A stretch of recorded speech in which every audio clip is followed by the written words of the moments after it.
बिहार के शिक्षा व्यवस्था को भले ही सुधार करने के लिए के पाठक कुछ भी प्रयास कर ले, लेकिन धरातल पर इसके उलट ही कुछ न कुछ मिलेगा। नमस्कार, आप देखना शुरू कर चुके हैं BNN न्यूज। अभी हम मधुबनी जिले के बेनीपट्टी स्थित सरसव गांव में है, जहां भगवती संस्कृत प्राइमरी सह मध्य विद्यालय में एक अजीबोगरीब तरह का माजरा सामने आया है।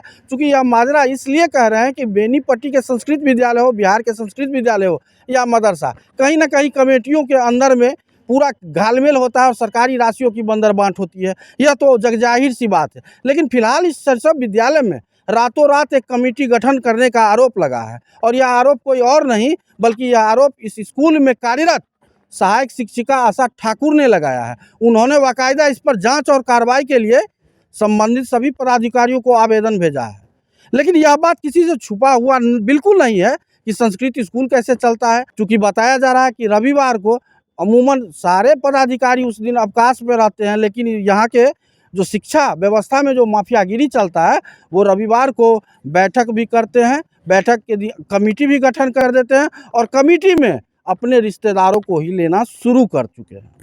अभी आप जो वीडियो फ्रेम में देख रहे हैं वही है एक सहायक शिक्षिका है आशा ठाकुर। आपने जो यह आवेदन दिया है जांच के लिए कि इसमें घालमेल हो रहा है, इसकी हकीकत क्या है? हकीकत यही है, जो हम रागिनी 6 शिक्षक में कार्यरत थे, सब सेवानिवृत्त हो गए। रागिनी झा 2001 में 24 में रिटायर हो गई। और वो जो है ना सो 11 तारीख को शाम में 2 गाड़ी से अपना आई, हमसे चाबी मांगी पहले ही 10 तारीख को, जो हम इसको रिपेयरिंग कराएंगे, मजदूर को दिखाएंगे। जब वो रिटायर हो गई तो उनको तुम्हें नहीं लेना देना रहना चाहिए, हमको प्रभार नहीं दी है।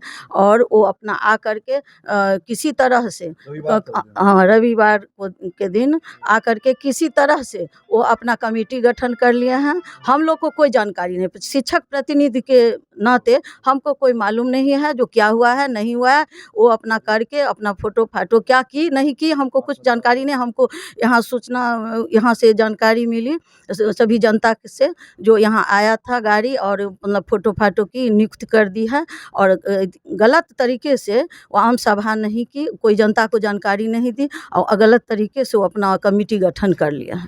नियुक्तियां में बताई जा रही है कि अपने रिश्तेदारों को ही रखा गया है।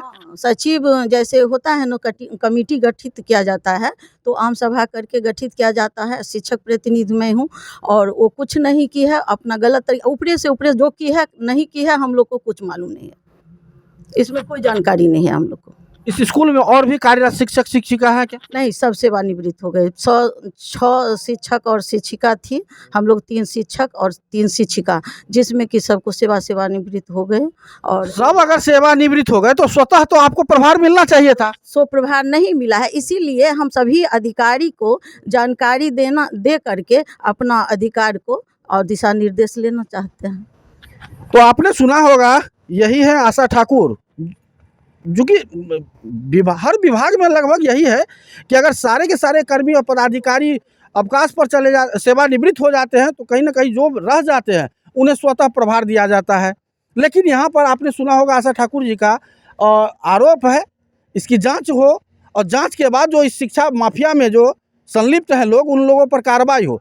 चूँकि आपको बता दें कि यह संस्कृत विद्यालय वर्षों से चल रहा है, इसकी क्या व्यवस्थाएं हैं, क्या वानगी है, वो आपके सामने में झलक रहा है कि यहाँ कब ईंट गिर जाए, कब क्या घटना हो जाए, यह कहना मुश्किल है। और यहाँ के जो सहायक शिक्षिका हैं आशा ठाकुर, उनका यह भी आरोप है, उनका यह भी कहना है कि 40 महीने से शिक्षा विभाग की ओर से सरकार के द्वारा उन्हें कोई वेतन तक नहीं दिया गया है। ऐसी स्थिति में स्कूल चल रहा है और स्कूल में जो ये शिक्षा व्यवस्था जो चलाते हैं उसमें जो माफियागिरी बैठे हुए हैं वो किस तरह का करामाती करते हैं वो आपके समक्ष है। क्योंकि यह मामला ऐसा है और नियम जो यह कहता है, इसका गाइडलाइन यह है कि इसके लिए बाकायदा एक आम सभा हो। आम सभा में जो भी यहाँ के ग्रामीण है वो जुटेंगे और स्थानीय जो अखबार है, जो समाचार पत्र हैं, उसमें बाकायदा उसके लिए विज्ञापन दी जाती है, फिर आम सभा होता है, उसके बाद बहुत सारी प्रक्रियाएं होती है। चूँकि यह जो भी कमेटी का जो पद होता है अवैतनिक होता है, लेकिन यहाँ पर रविवार को आकर के फोटोग्राफी करना और एक कमेटी गठन कर देना, कमेटी में सिर्फ अपने निकट रिश्तेदारों को ही शामिल करना कहीं ना कहीं उनके मंशा पर सवाल खड़ा कर रहा है कि सरकार की ओर से जो भी प्रदत्त सुविधाएं हैं, जो राशि होगी, जो शिक्षकों की बहाली होगी, उसमें कहीं ना कहीं मनमानी होगी। तो फिलहाल इस वक्त के लिए इतना ही। आप देखते रहे BNN न्यूज़। धन्यवाद। अब बेनीपट्टी में झोला प्रिंटिंग की फैक्ट्री, जहां कम खर्च में क्वालिटी वाले झोले बनाए जाते हैं। EMI पर भी यहां से माल ऑन टाइम डिलीवरी ले जा सकते हैं। साथ ही लड़की की शादी में यहां मिलता है मुफ्त में झोला। तो आज ही संपर्क करें श्याम एंटरप्राइजेज, बेनीपट्टी, बेटा बाजार, नियर ग्रामीण बैंक।